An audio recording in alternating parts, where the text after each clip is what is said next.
I'm gonna give a cue like this. Say, that'd be the kick drum, right? Bet, bet, bet. You did it. Fall right into it, right?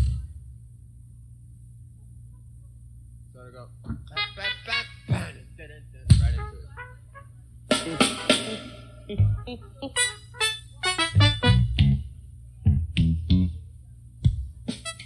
You got a suit to match that hat?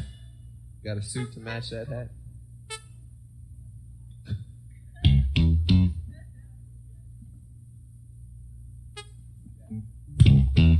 First is kick by itself.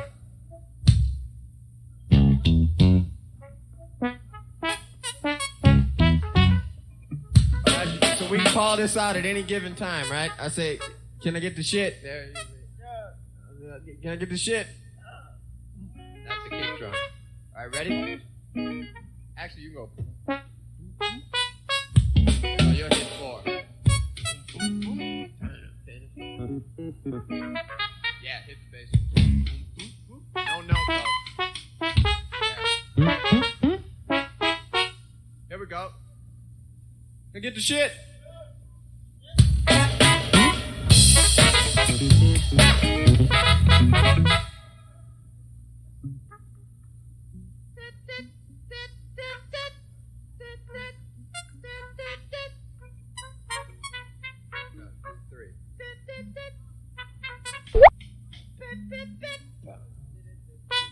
You'll hit those notes.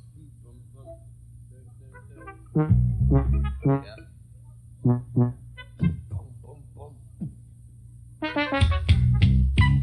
Give me the shit!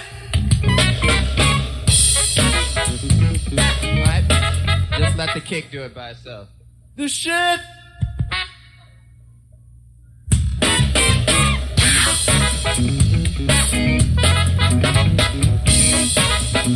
That big one, huh?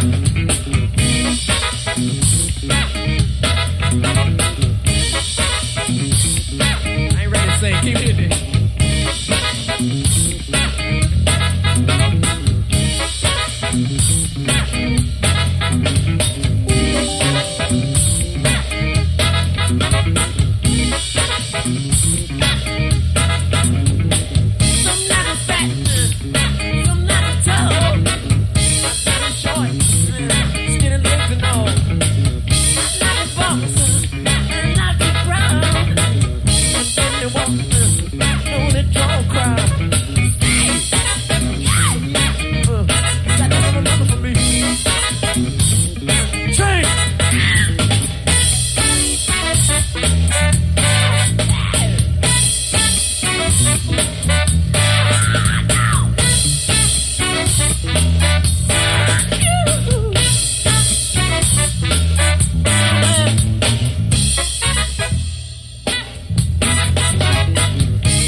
Little stingy one though.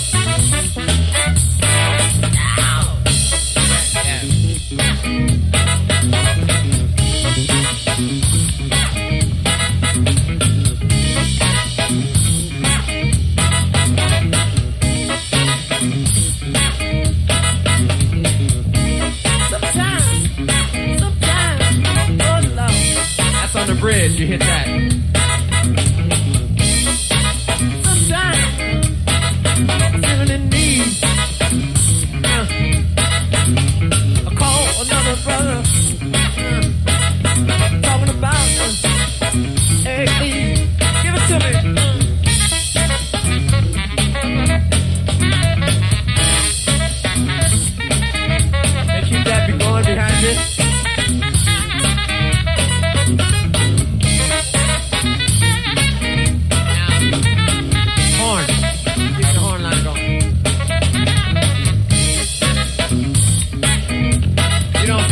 Say, give me some popcorn, right? Sometimes I'm feeling need. Call another brother. Talking about hey, please.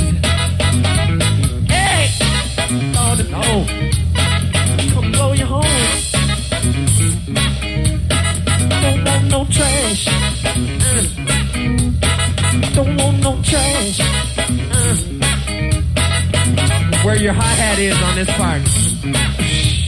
There. On the three.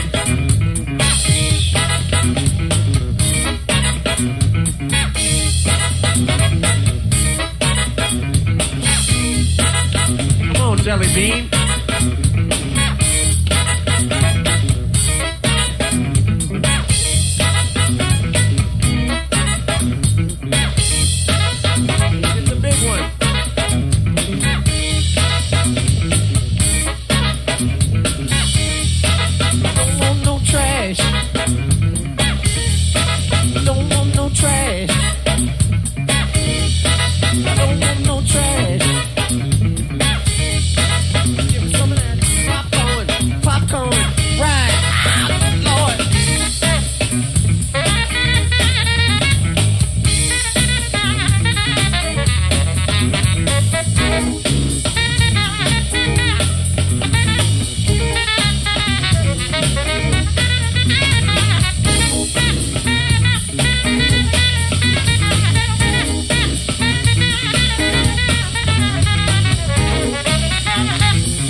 Been off, and now I'm live.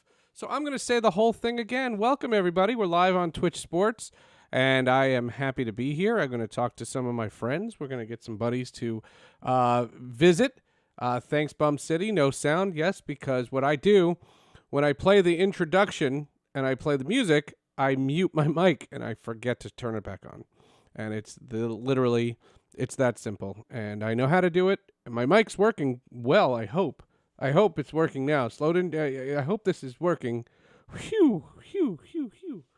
Yeah, it's been a while, and I'm going to try to do this more regularly. I had some, changes in my workflow.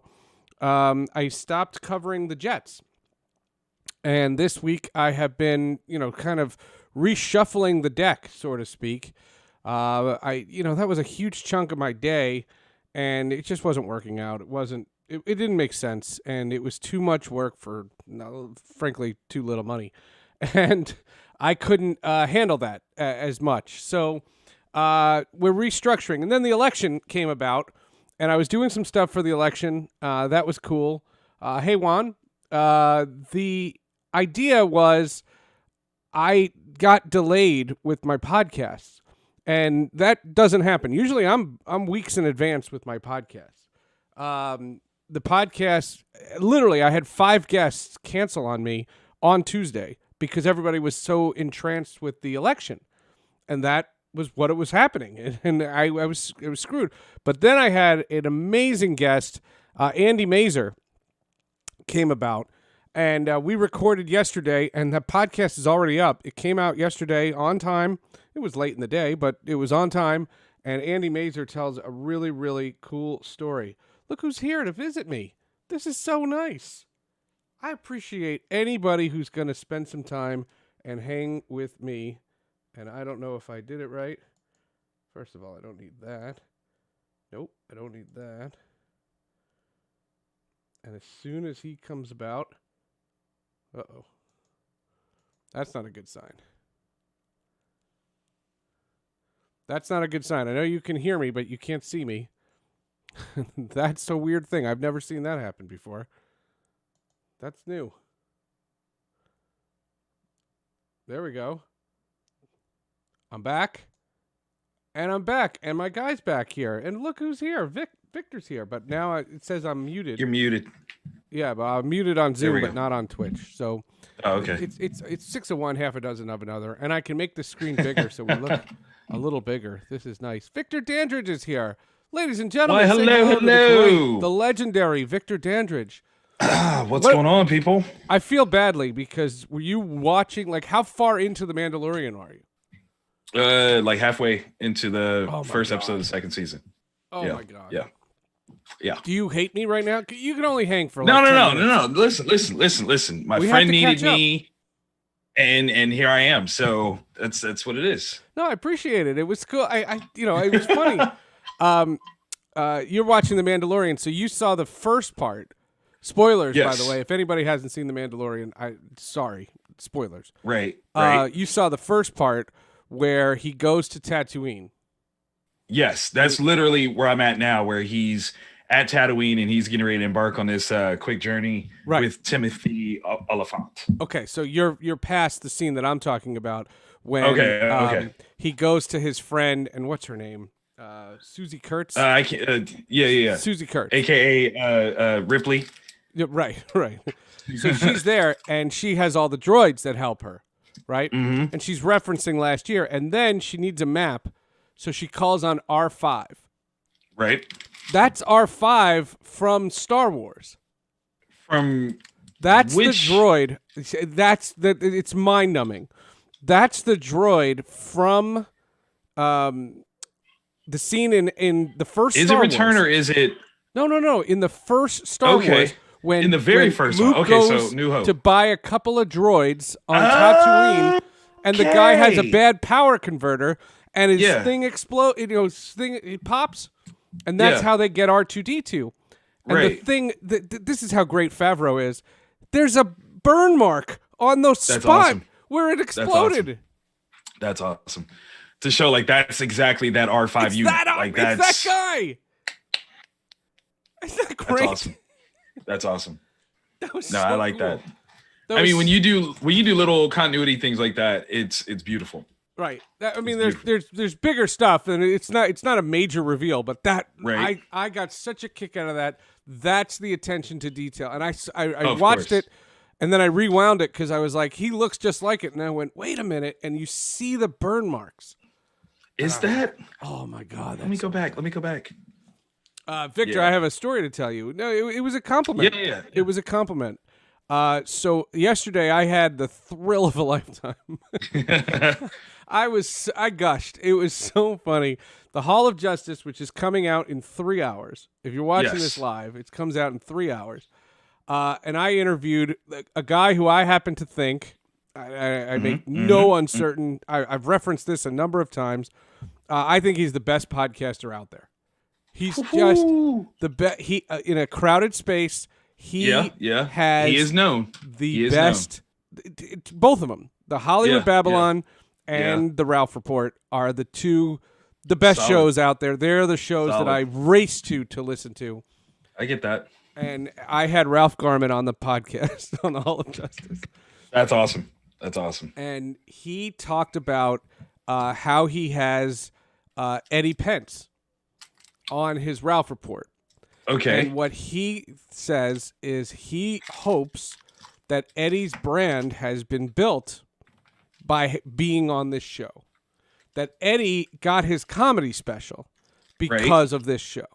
And that he really does have a satisfaction more so than Eddie helps Ralph out with the podcast. And I thought of you because I said, you have helped me 1,000-fold on the Hall of Justice, but I hope that your profile has been raised by being on a podcast like the Hall of Justice. If Ralph Garman starts following me on Twitter today, consider that done. I'll put it like that. If he starts following me, then yes, 100%. Doesn't matter what else happens. Consider that done. And he thought it was cool, and he had done some research on the show, so he knew that you were on it, and it was just a great conversation about that. Just the idea that basically what he said was Kevin Smith offered him an opportunity to build his brand by doing Hollywood Babylon, right? And he's trying to pay it forward. Hey, that's the way. That is literally the way. This is the way. Yeah, that's awesome, man. That's awesome. I will admit this. Since we've last caught up, I've had a number of opportunities kind of fall into my lap that are very interesting. A couple of them I can talk about, a couple of them I can't. I'm actually in that phase of my career now where I actually have things that I can't necessarily talk about, which is kind of crazy. But I'm writing a project.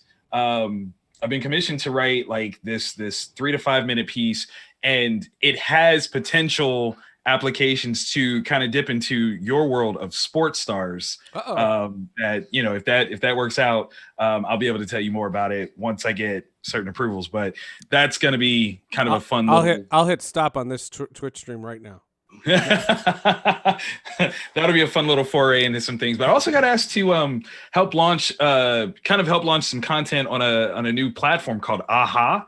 And it's kind of like a not quite tutorials, but kind of creative motivationals. Wow. And they've asked me to provide a stream of content for them. So that'll be something that launches hopefully before the end of the year. I've got to buckle down and write up some video content stuff and produce it and get it over there to them. And some fun opportunities on the horizon, man.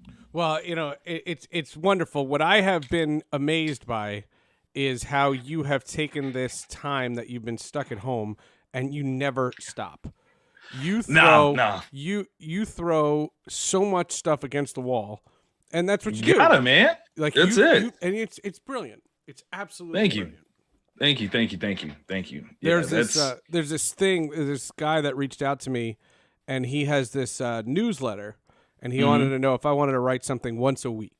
once a week because I was saying before you came on, I had to get rid of Sports Illustrated. It was too much work and very little money, and it just was taking hours and hours. They weren't bringing you out for the swimsuit issue. They weren't doing that. I was recording these press conferences, Wow. and it was like 6 hours a day of just recording press conferences and that's editing video and editing audio, and it was just like, yeah, that's a lot, man. That's a lot. And they're 0-8 and they stink. But it has nothing to do with them. The Jets themselves have been great to work with. It was the other people. So anyway, so I said I would write it, and he doesn't have a newsletter that is for the mass appeal, but the people who read it are industry people. I said, yes, I can do that. I can talk to them. That I can do. That I like. So. Nice. Yeah, no, I have watched. I mean, I watch all the time what you're doing. You've worked for 17 Comic-Cons during. You're not wrong, actually. No joke. You have done so many. Last week you were great. I heard the Walking Dead one. I don't know how they found you, because I don't think of you in terms of Walking Dead. But you were great. Listen. Thank you. It was one of those things where you happen to know the right people, and when they need something, you never say no. Just like this morning. You know what I'm saying? I said, I'm of the 10 minutes. You come on. Yeah. I'm of the business of saying yes whenever I can. Say yes. Yep, I completely agree. Have you been engrossed in the election, or have you just waited? You're like, tell me when it's over. I actually was more engrossed yesterday than I was on Tuesday. Like, I went Tuesday, I voted Tuesday. I took my 11-year-old daughter, which was great. Like, you did it in person, huh? Yeah. I did it in person. Swing state like Ohio. Wow. Man, it was necessary. It didn't work like we wanted it to. However, my county did vote the way I wanted them to vote. But no, it was important because my daughter, being 11, and she's civically minded. Huge Hamilton fan, loves to talk about politics, and he her wasn't 11-year-old. running. He didn't run. Listen, if he did, it would have been a wrap. She would have sang the whole time. But it was one of those amazing things. He hooked up with her sister. No, he didn't hook up with her. He just loved her a lot. He loved her a whole lot. But no, we were talking about the notion that 24 years from now, my daughter would be eligible to run for president. And that's kind of a weird, random thing to figure out. But at 11, 35 is that necessary age. So literally she would be in her 35th year of living, and she could potentially run for president. And it was like, I want you to know that the things that I'm doing, I'm voting for you now, just on the chance that if life takes you to a certain place at 24 years from now, I will literally be voting for you. And I want you to know what that's like. So just kind of, that's really cool. We had to be there. Yeah, we had to be there. It couldn't be a mail-in for that. We voted weeks ago. Right. Weeks ago. I mean, it's smart. We got the thing in the mail because they didn't have, the polling places were not open. They didn't open them. We couldn't do it in person. You could go to like big arenas like the Prudential Center, and you could fill out a ballot and then put it in a drop box, but it's not a voting booth per se. Right. And so there was literally no difference. And wow. It was cool. What I thought was cute was when I went to do the Dropbox, because I had to take a bunch of pictures of it because I'm doing this social media thing for this new app that helps in New Jersey with contact tracing. And basically what it'll do is it turns your phone into a beacon, and if you come in contact with someone who has told it that they tested positive, you will be alerted. Wow. It's really cool. It's really cool. So, and I'm tweeting about it this afternoon, because it's a series of things I have to do. Later today, you can see the link and how to get the thing, and maybe I can find it real quick and put it in the chat room. But so I was doing that. So I went to this Dropbox, and it was a beautiful day, and I'm all masked up and doing the thing, and people, especially young ladies, were putting their ballots in the box, taking selfies. Wow. And I'm like, this is cool. This is at least as important as any of the dumb crap you guys take selfies of. So come on, man. This works. Celebrate this one. If this is what the selfie was designed for, was to show doing things of importance. I had no issue.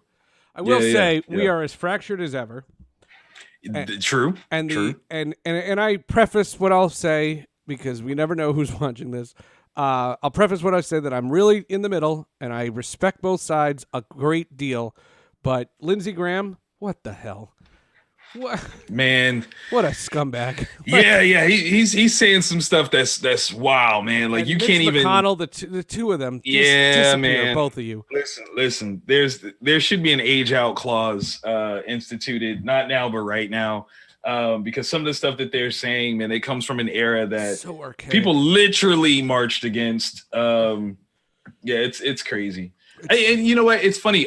Through the course of this election, period, I think I've become a bit more moderate and sensitive to conservative thought. Mm-hmm. There are certain things that I'm just like, nah, I just don't agree. But I'm not declaring conservatives my enemy. You're not my enemy. We just disagree. And we don't disagree on everything. Like, what I don't understand is how it's like you have to like prick your finger, and it's if you are, you are. And I'll give you a perfect example. And I'm not saying this is me, but this is to me the analogy that I think applies to this. I understand the Republican tax plan. I totally understand it. And if you have a lot of money, which you and I don't, but if we did, I would understand the Republican tax plan. Right. Why, if I am a person who likes to have money, do I have to be pro-life? Why? What the hell's the difference? I don't know. And why, if you want to run as a member of the Republican Party, do you have to be pro-life? There's this really nasty congressional seat race between this guy who was supporting Black Lives Matter, and this woman was like, I'm pro-police, and she won. She won on that angle. People pro-police. Because in New York, police are heroes. And he wasn't against the police. He's against racist police. And it just doesn't... Yeah, I mean... No one gets that. No one understands that. Why does that have to be Republican problem. And Democrat? And again, I'll throw back the tax thing. Right. Why, if I like money, do I have to be anti this guy? Like, I hate it. Right. Well, it's this narrative that we've created. That's the thing. Like, shout out to Brian McDonald. He's part of this group called Belief Agency out of I think Seattle, Washington. But he's a writer, screenwriter, all that good stuff. But he talks about how the thing is that people believe the stories that they're told. If we want to combat those things, we got to tell better stories. And right now, that's the prolific story. It's the will of the people in terms of Black Lives Matter versus the will of the establishment with being pro-police. But at what point do you look at it and go, the story is that police are not a separate group of people. It's an occupation. Right. That's different. That's not even the same context. It's not even the same story. But, people aren't hearing that story. Right, and it's got to be one way or the other way, and I just don't understand. And what I'd like, and the idea that in 2 years, Joe Biden's not going to push any policy because you got a Republican Senate, and he's not going to accomplish anything. He'll bring some goddamn dignity to the thing, and he'll get us back in some foreign policy that'll actually help, and he'll give a Medal of Honor to this Fauci guy, and he'll do the right things to bring some dignity back to the office. But then what I'll say is, in 2 years, let's have a real debate. Let's do the midterms right. And I'm not taking a stand. I'm not saying I want the Democrats to flip the Senate. I'm saying show me some Republicans that I can respect that aren't Lindsey Graham and Mitch McConnell. Right. That's it. Well, I think what would be really amazing is if on the Democratic side, if we can find a better way to operate within libertarian constructs as well. I think that one of the things that we've seen as a political move is that those people that don't align themselves with either the Republican or Democratic Party directly end up as a pseudo third party opposition, and it seems to only affect the liberal side. So I think that, that should be one of the first things that happens is for the Democratic Party to find a better way to communicate with libertarian interests so that they're not dividing that they're not vote. Being called socialists. Exactly. You're not the exactly. radical left. You're not there. You're not there at all. So find a better way to communicate with that group, because you're going to find more mediation, moderation working with them than you are right now with the extremities of the left and right perspective. You gotta do better to find that middle ground. I mean, Trump did ads that called Joe Biden a socialist. And I think Miami is a perfect example. You know, Miami, they're very against socialism because they fled Castro. And my father's Cuban, and I understand all that. And he made these commercials, and he spent a fortune on ads in Miami, Florida, and he said, Joe Biden's a socialist. Joe Biden's not a socialist. Nope, we don't want that. We don't want that. Right, they said no, and they voted for the guy from The Apprentice. And it was like they didn't care. They don't know about the masks and the no masks and the this and the this and the this. And it was crazy. And Slowden says messaging is way important. Immigration is important, but is that really speaking to the needs of most people? No, it's not. It's not. But the idea, and he says, what are you going to do for me? And that's what politics is hard. Yeah. Because you got to say something for everybody. But this argument that you know, it was like a bad Adobe Audition edit when Joe Biden says that if you make over $400,000, we're going to raise your taxes. And all they did was clip the beginning part and said, we're going to raise your taxes. And they say, the socialist Joe Biden's going to raise your taxes. Trump was saying stuff like, you're going to lose Christmas. You know, that's the thing that's crazy. Is like when you make like such a crazy assertive like statement, like that's slanderous. Okay, like in the sense of liabilities, like you can't do that stuff. Here's the thing though, like here's the interesting truth that I think is very real. When you come from a more liberal background, having money usually doesn't change your willingness to give people money. Like if you're like, okay, I came from nothing and I've gotten to a place where I make 400,000 plus a year, go ahead, tax me.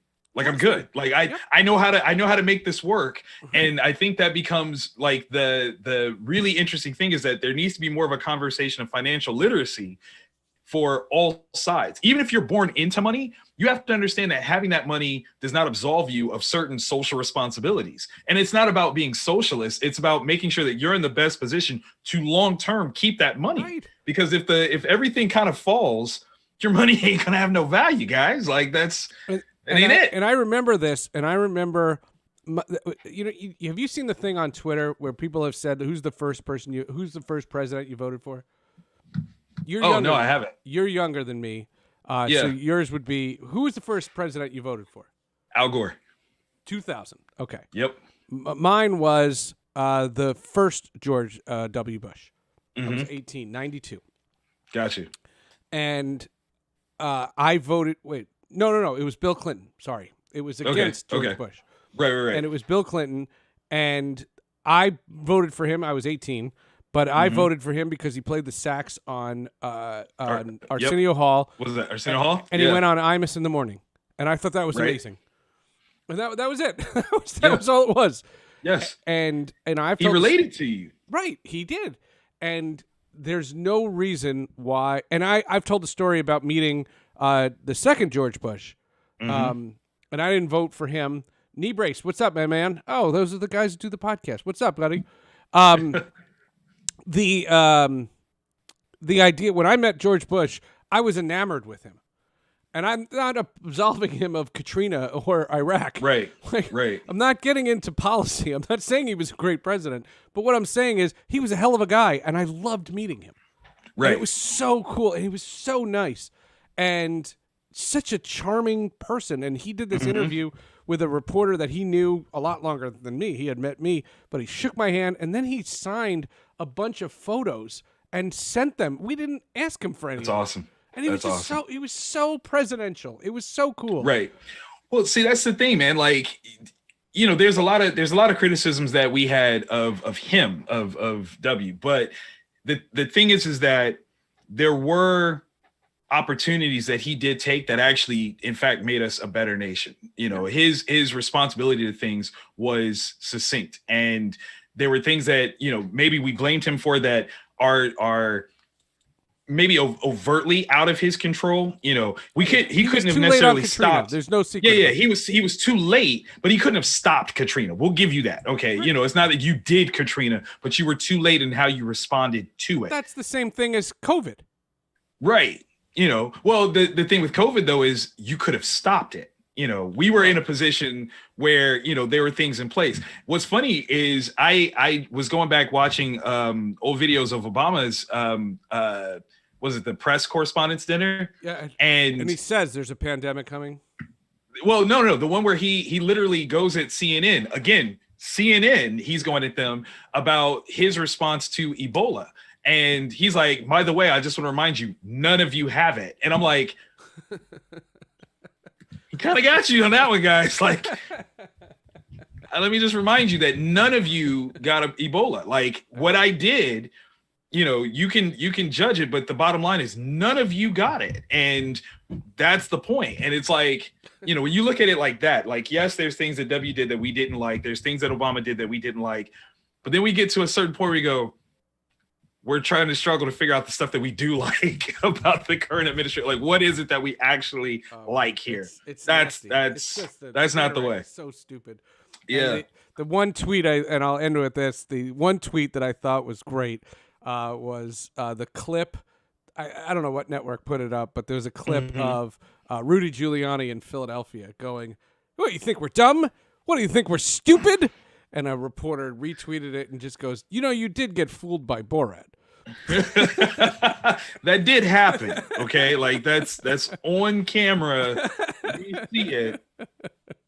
So, you know what? I'll give it to Rudy. He was tucking in his shirt. He was doing it the weirdest way possible. But he wasn't trying to sleep with that woman because there's a cameraman right there. There's a dude in the room. There's a dude in the room. Like, I mean, he could just get down like that. I don't know. I mean, he's just like, hey, the camera rolling. You gonna want to watch this one. Wait, an unknown camera? No. Yeah. No. You do it Rudy only with the cameras you know. Only the cameras you know. All right, go watch the rest of The Mandalorian. Will do, man. Thanks for having me on. Do you know you don't know anything about the end, right? You haven't read anything? No. I've been spoiler free, so go watch it. All right, and I'm on it. Holy moly. Yeah, I can't wait. All right, brother. All right, man. Good to see Peace. you, Victor Dandridge, ladies and gentlemen. He's the man. He's thanks, guys. Fantastic, great stuff, and we love having him on the show. It's crazy. It's crazy how you have to feel one way or another. One guy says, "I don't lean one way or the other. Come to my head, probably more left, but I just missed when I wasn't so front facing in society." Yeah, that's all it is. We just want to just be people and be able to say what you want and say what you feel and do all that. Hey, Sleeping Beauty, what's going on, buddy? Hello there. This is Scott Seidenberg. Scott and I said, you want to do something at 10? And now it's 10:30, and it's okay because Victor was great and he wanted to say hello, and we've been talking. And how have you been? Is that a 1999 Broncos shirt? 96. Okay. Yeah, I was trying to say. Wow, look at that. That's old. I'm good, man. I had this shirt, and I had this shirt when I first got the gig covering the Broncos, and then I got a tip. I've told this story before, but I got a tip that the Broncos were going to change their uniforms. Mm-hmm. And it was a great, a real tip. And I knew that. So I went to the drugstore the week of the playoff game, and I bought a disposable camera. This is 1996. And because the media gets to go on the field in Denver in the last 6 minutes of the game. So I was going to go down to the field with my disposable camera, and I was going to take up-close pictures of the Denver Broncos in those classic orange uniforms with the big D on the helmets. And I left the camera on my kitchen table. And I get on the road, and I lived right by the highway, so I pull out of my place, and I get on the road, and now I'm on I-25 headed toward Mile High Stadium, the old Mile High Stadium. And I realized that I don't have the camera. And I said these words that I will rue the day. I said, well, they're a huge favorite today, so they'll win today, and I'll take the pictures next week. And Tom Coughlin and Mark Brunell and the Jacksonville Jaguars upset the 13-3 Denver Broncos, and they never wore those uniforms again. And that was it. And you missed it. And I missed it. And I was there, and I missed it. And I don't have pictures of it. But then the new uniform theory came into play, and then they won back-to-back Super Bowls. Yeah. And I have a T-shirt, and it's somewhere upstairs, that says new logo, new uniform, new trophy. It happens, I'm telling you, in a lot of sports, the new uniform theory applies. When a team gets new uniforms. What's another example? Let's see. The Anaheim Ducks. Say again? The Anaheim Ducks. Change your uniform. Change the uniform, win. Did the Avalanche win when they changed their uniform? Well, they won when they came into they won then they came into the league. Remember, they changed their uniform from Quebec. Yes, but didn't they have a tweak to their jersey? I want to see. Maybe they did. Maybe they didn't. Let's see. So there's. Oh man, there's. The Avalanche. I know that there's obviously teams that have revamped and have had success. I can't think of them off the top of my head. I used to have a whole list of new uniforms. Yeah. Because I did. I was like new uniform win title. That's what I just did. The same thing. Let's see. Teams get new uniforms. I don't know. And have success. The Jets in '98 changed their uniform and then went to the AFC Championship game. If you remember that, to the white. The Jets changed to that, Namath style, and then they went to the AFC Championship game. I hate the white. I love the new helmets. I think the Jets uniforms are fantastic. Fantastic. They're better than the 80s and 90s that I grew up liking. I love the Jets uniforms. I can't stand the team. It's the people that wear the uniforms are awful. The 1979 Pirates and the Marlins. The Marlins changed. I don't know what they changed. I don't know. The Patriots changed their uniforms this year and they're 2-5. Yeah. That's funny. That's good. Yeah. Well, they changed a lot about that. They changed a lot about what they're doing.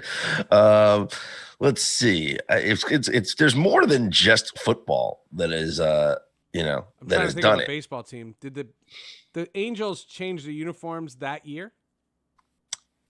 Well, yes, I believe so. They went from the Angels California blue, and the 2002 were the red and white. The 2001 Angels, I believe, were they were California. No, they were probably still Anaheim, but they weren't the red. They still had the blue with the pinstripes. Do you remember? Yes. Remember they had. Right, they did. I'm looking at. I googled the 2001. Okay, it had it's from Angels in the outfield. Yes, it had like a cartoon like angel like wings on the A or something like that. Yep. Yeah, those were awesome. And then they changed to the red and white, and that was the rally. And they went to the they went to the World Series. I was there, and that's where I met David Hasselhoff. And it's right so I believe it was 2006. Let me look up the Ducks uniforms in 2006. Yeah, because I believe that year they won the cup in 2007, and that was the year after they changed their uniform. That's crazy. I didn't realize that. That was the year Anaheim Ducks uniform database. 30 minutes ago, did you ever think this was going to be a conversation? I talk about uniforms all the time. Yeah, they changed to the black. I told you that's my fantasy job. Is I want to be the uniform police. Well, like that guy that does, UniWatch, Paul Lucas. Like I read that stuff all the time. I love uniform things. Yeah. Yeah, I was 100% accurate about that. The Ducks changed their uniform, win the Stanley Cup. Caleb, Moobot is a thing we programmed for the Twitch Sports Show, and I don't know how to turn it off. So there's this automated thing called Moobot, and it says we are live today from 4 to 5:30. I'm the handsome guy on the left. And that's, but that was when we did the show on Monday from 4 to 5:30. I don't know how to change it. I don't know. Getzlaff and Perry were young guys in 2007. Yes. Yeah, that was a great team, and they obviously you have a hot goaltender, and you go all the way to the Stanley Cup final. That's just what happened. The yeah. The NHL, by the way, they have no idea what they're doing. They have no plan, and it's not their fault. They don't know, because unlike the NBA, they don't want to start unless they can put more people in the building, and there's no indication that that's going to happen. We need to get this virus under control. And I don't know if anybody's been following it, but it's been not even mentioned in the news. But we've had spikes like crazy in like 30 states. And everybody's obsessed with the presidency, which I understand, but mother of God, like it's really bad. And the NHL, unlike the NBA, and the NHL has two really major issues. Number one, their season, this is the last year of their NBC contract. And the NBC has the Olympics. So the longer they wait to start, they have to be finished no matter what by the end of June. So if they don't start till February, hypothetically, they're playing literally a 40-game season.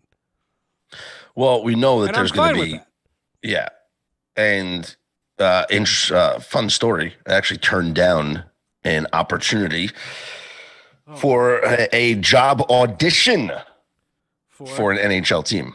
For real? Yes. Why'd you turn it down? Because I wouldn't take the job if I got it. Because the job is for in-arena entertainment. Oh. And without fans in the arena, there's no need for in-arena things. So to uproot my life and to move hypothetically across the country for a seasonal job that might not even happen, even if I did get the job, it would it just wasn't good. No, that makes sense. I didn't. No, totally makes sense. Even though there would be other appearances, you'd represent the team and you'd do things, but I talked to some people in the Devils front office, and they're planning something for their throwback uniforms. And I interviewed the son of the original Devils owner back when I worked there in 2013, and they wanted to know if I still had it. And I of course I have it. I have everything. Yeah. And so we started a conversation, and I was just saying, because I've talked to Bettman, and I've tried to get Gary Bettman on Sports with Friends, and he literally just was like, I have nothing to say. Like, I don't know. Yeah. And I can't say one thing on your podcast and then go back on it, because then I get crushed. And he's like, I can't do it. And he said, when we have a plan, I'm happy to do it, but well, it's not just the NHL. The NBA doesn't know either. I talked yesterday with basically the guy who runs the Nets, he runs the Barclays Center entertainment and everything that goes on in there. And he said that right now they're looking at prices to try and recreate Orlando in Brooklyn in anticipation of, no fans, trying to do the whole virtual thing and everything that worked out in Orlando. And he said it's just outrageous. The price is just, it's just. They don't have the facility there because you wouldn't be able to isolate in Brooklyn, New York. There's people everywhere. You know what I mean? But I'm saying if there's no fans in the arena, they want to create an in-arena experience that's similar to what you saw on TV with the NBA bubble, which might be giant video boards. And so you're not seeing empty stands. You're seeing maybe a wall or a curtain. And I like what the NHL did with those customized covers. That look like they fit your barbecue. Like, By the way, I'm a big NHL video game player. On Xbox. Yes, love the NHL video games. That's my favorite. And I just won the Stanley Cup with my Seattle franchise that I created way before they announced the Seattle team. Okay, I was ahead of the curve here. All right. And mine, I think I called them the Sockeyes because that was one of the rumored names. That was a rumor. Yep. So I was the Seattle Sockeye. That was my my thing. All salmon colored and everything because a Sockeye is a salmon. Anyway, I thought the new video game came out recently, NHL 21. And I said, supposedly there's a PC version. But if there is, I said, give me bubble mode. I want to play bubble mode. In the bubble. Yes, let me play. Where nobody cheers and there's no fans, but you just see like the empty video boards. I want bubble mode. And same thing with the NBA. That's I mean, the NBA always had their video games. Always had COVID, like in the MLB game, have the third base coach wearing a mask. We're going to play every game at Globe Life. And a player gets taken out because he tested positive. Yeah, I want bubble mode. Like, yeah, if you're doing a season, you're doing a franchise, right? Like, I want, you know how it says, like, hey, this player's hurt, you have to replace him in your lineup, and then you have to do lineup tweaks because you're the general manager. Give me a thing that says blank has tested positive for COVID. We'll be out 2 weeks. You got to adjust your lineups. Oh, that'd be awesome. If I'm playing Madden, I want to know that my player is in the contact COVID. Tracing. I'm playing Madden 21. Give me an option. My player tested positive for COVID. I got to replace him. I did learn how to AirPlay my phone to Twitch, so I can play my NBA 2K mobile on Twitch. Can we talk about phones? Can we talk about phones? You got the 12? Is that the 12? Nice. 12 Pro. Yeah. Look at these square How edges. narcissistic. Huh? You have your own logo on your phone? Absolutely. No, that's not what I have. That's my background. I'll show you what I have. Hold on. I have But they went back to this box. Spider-Man 2099. Oh, nice. I thought maybe you'd have your family, but yeah. Well, look at this. It's like a square, like the old ones. And I have Intellivision. It's kind of heavy, cool. though. Is it? It's heavier? It's heavier, yeah. The 12 is lighter, but the 12 Pro is heavier. Huh. I have the 11 Pro, and I like it. Got a little weight to it. All right. You know? But this is the first time I've ever had the 3 camera system. Yeah. I finally upgraded. Yep. Upgraded. Look at me. I have 3 cameras now. That's great. What are you taking pictures of? I took a picture of the sky the other night, just to, like, to be kind of cliche. Yeah, just to Caleb be like. says, I am worried we are about to enter a depression of sports financially. You're probably right, Caleb. The way it looks, football is it, literally it for the next little while. I had Andy Mazer on Sports with Friends yesterday, and what a great story. I mean, he literally, during the spring training, right before the shutdown, Ed Farmer gets sick, and he gets told that he's going to have to do the rest of spring training. And he doesn't know if when Ed Farmer's coming back. And then all of a sudden COVID hits and they shut down, and then Ed Farmer dies. And he gets named the replacement, but he's got to replace an icon in Ed Farmer, and there's no fans in the building. And it's what a weird year, man. Do you think that the MLB style of having that playoff bubble for, whatever they wanted to call it, playing all the games at Globe Life. We know that the Super Bowl is going to have 20% capacity, right, in Tampa. What if we found a way to do an NFL style bubble when it came to the playoffs? And I've heard that. You would have, why can't you have, the 2 football games? I know that it's not going to be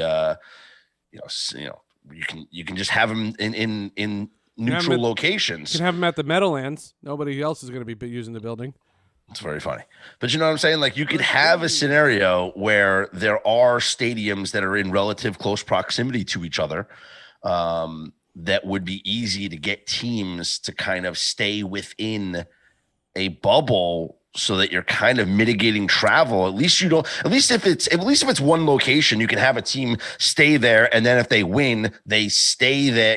It's just, I don't know. And as opposed to having teams travel back and forth and whatnot. What I've noticed is I just get the sense that a lot of people in the NFL circles are pleased with the way they're handling their outbreaks. Like they get a couple of cases, they isolate them right away. I think it's not uniform. Like the Chargers canceled practice, but the New York Giants didn't. Okay. Like that was weird. The 49ers, I don't know how they're playing a game tonight, by the way. Half the team is out. They shut down their facility to COVID. You got guys on the COVID list. But how is the game still on? I don't know. I don't know. Hammer the Packers, though. Yeah, right. Yeah. Take the Packers. Take the Packers. Do you get what I just think they should do, and this might be the reason, is I think they should delay everything a week or two so that there's a buffer from the end of the regular season to the start of the playoffs, so that if there's something that happens during the month of November or December, you're not screwed. Like they're trying to shoehorn all these games in and play at all costs because they have all this pressure to get 16 games in. And I understand the reason why tonight. It's because of the national television audience. Remember, what was the first thing that happened when there was an outbreak with the Raiders? They switched the Sunday night game. Yeah. And they switched the Sunday night game because they can miss a Sunday afternoon game. They can't miss one of their primetime things because the money's too high. Imagine, push the Super Bowl back. Push the Super Bowl back. Push everything back. Who would complain about that? Would any pollsters complain about that? Here's the perfect scenario in every year, by the way, is to play the Super Bowl the Sunday before President's Day. This way, because there's no work the next day. It's a holiday, and everyone takes off anyway. So you might as well play the Super Bowl the Sunday before President's Day. If you look at the calendar though for 2021, that President's Day is on February 15th, meaning the Sunday before President's Day is Valentine's Day. Sorry, honey, I'm watching the Super Bowl. Speaking of that kind of stuff, my anniversary is next week, and happy anniversary. I have no idea what to do and where to go. We don't want to go anywhere. I have an idea. I have an idea for you. If it's sitting outside, I have an idea for you. Okay. Get credentials to either the Jets or the Giants, and go to the Meadowlands where you met your wife. Yeah, because they'll put her through all the COVID screenings and say, "Who's your affiliation?" Yeah, Sports with Friends. She's the producer. Friends, financial advisor. I don't know. I have no idea where to go, what to do. I don't know. And my second kid starts school next week. In-person school. And my little one goes every week, every morning. She goes for 2.5 hours, but we walk there, and she's got 8 kids in her class. That's safe. I like that. Yeah. Middle school, it's lockers and changing schools and all of that. And no. I don't like that. What did they do on Halloween? Was there any trick-or-treating? The little one went to 2 Halloween parties in backyards where they had like scavenger hunts and stuff like that. Yeah. And it was all the same kids.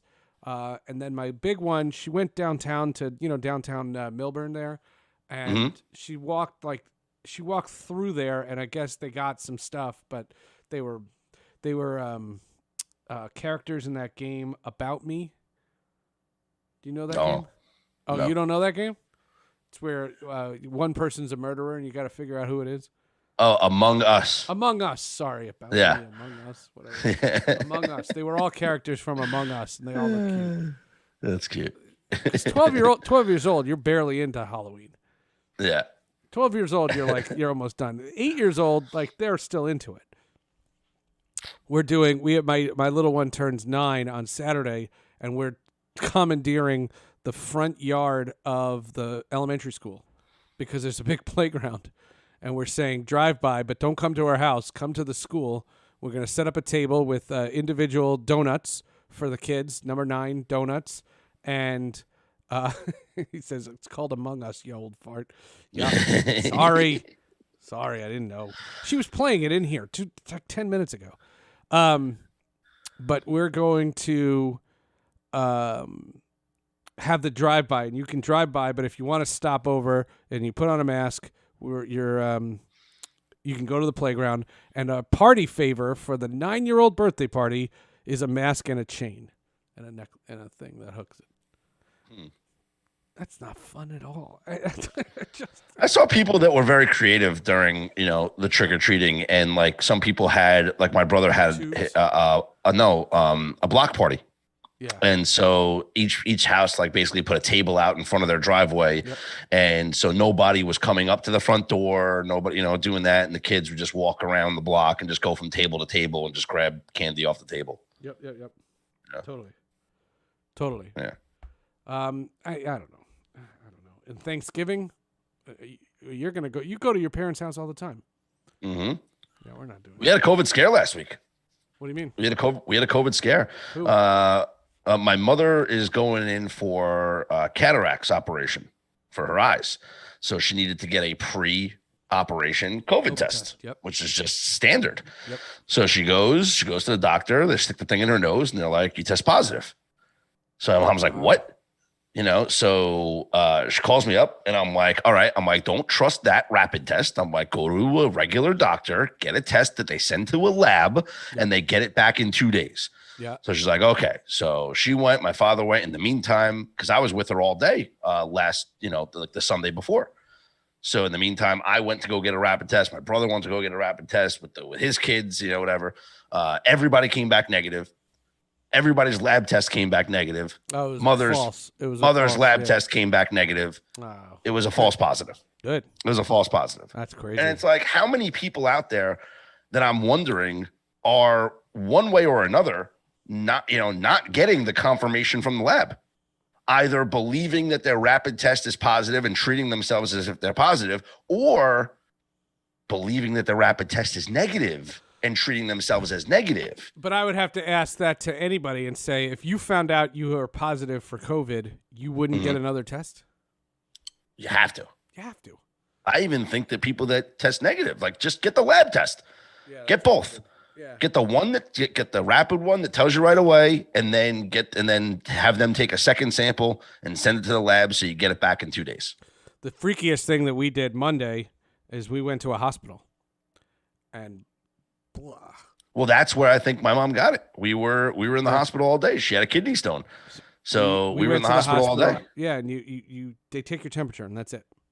But we got tested. We got tested beforehand, but we don't know about all the other people. And it was like a Long Island hospital, and everybody's got that thick accent. You gotta stick the thing in your nose over here. And, and it was tough. Anyway, have you watched The Mandalorian? Yes, one episode a week is not enough. No, I know. It's not. I mean, just give me all the episodes. Let me watch it on my own time. I gave one spoiler from the beginning of episode 1. The scene where he goes to visit Susie Kurtz, and there's all the droids there, and they need the map. And the droid that comes back is R5D4. Okay. And R5D4 is the droid that Luke almost bought in the Jawas from the scene. from the Jawas. From the Jawas. And that didn't and he had a bad power converter. Yeah. And something exploded in his head. And if you watch The Mandalorian, that droid has burn marks on one of the That's fantastic. Things. That's amazing. Yeah. That's amazing. Like that That's alone, great. that was the spoiler for me. Like the Easter egg rather. I was like, oh my God, that's so cool. What did you think of the big reveal? Timothy? No, well, not that. What did you think of Timothy Oliphant? I thought it was great. I thought the story of how he's not Boba Fett, but he had that stuff, and I like that he had stuff that Mandalorian didn't have. He had the eye thing. Yeah, Mandalorian didn't have that, and and the cool thing about it is we all had Boba Fett toys, so we all had that. It's so good. The show is so good. And then the reveal at the end. Yeah, the reveal at the end is pretty amazing. I love that it's the same actor. just Can we talk about? Can we talk about it, or is it like taboo? Spoilers? Yeah. Well, yeah. Just how about this? If you didn't see The Mandalorian or you don't care, 10 seconds, log out. We're ending in 4 minutes anyway. If you didn't see it, we're spoiling it. Go. I would be really upset if it turns out that he is not actually Boba Fett, and instead he's just another clone of Jango Fett, who was obviously, one of the one of the clones used, because it's not Boba Fett, it's Jango. The guy that we saw was Jango. We've never seen Boba Fett's face. Right, but if you follow, but it's a clone, obviously. It's a clone, and it was an unaltered clone, and because it was his son, full life, and it was his son. But he's a clone, so obviously, like he's supposed to. Look he's a clone. Yes, because all the stormtroopers look like Jango Fett. They're all clones. Correct. Right. So I mean, but I'm saying I hope he's Boba and not just another clone of Jango Fett that was a former stormtrooper or whatever. If you think about it, he all you saw was him fall into the Sarlacc pit. Yeah, never saw him get eaten. And that was the Sarlacc, and you saw the Mandalorian got eaten by the same Sarlacc, and he got out. Mm-hmm. He says, Caleb says, as long as you don't spoil The Sopranos, all is good. Don't stop. My favorite story about The Sopranos is I was working at SNY, and we were doing Daily News Live, and we were in there, and what's the guy's name? Oh my God, what's the guy's name? It's not Peter Body. Oh, Rubin, Rich Rubin. Hold on, Rubin Daily. Hold on. I'm almost there.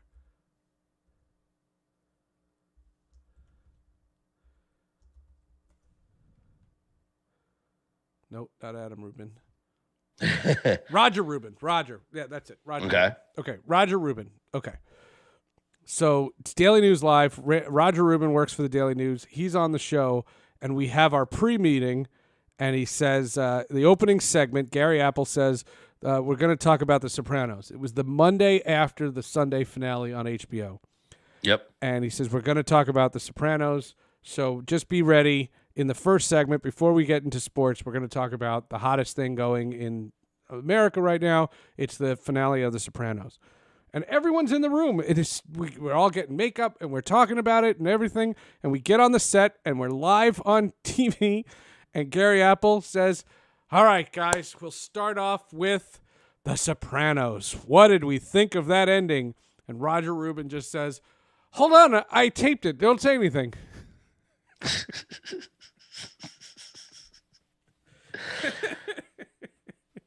And I'm like, what? No, you can't do that. And yeah, that's fine.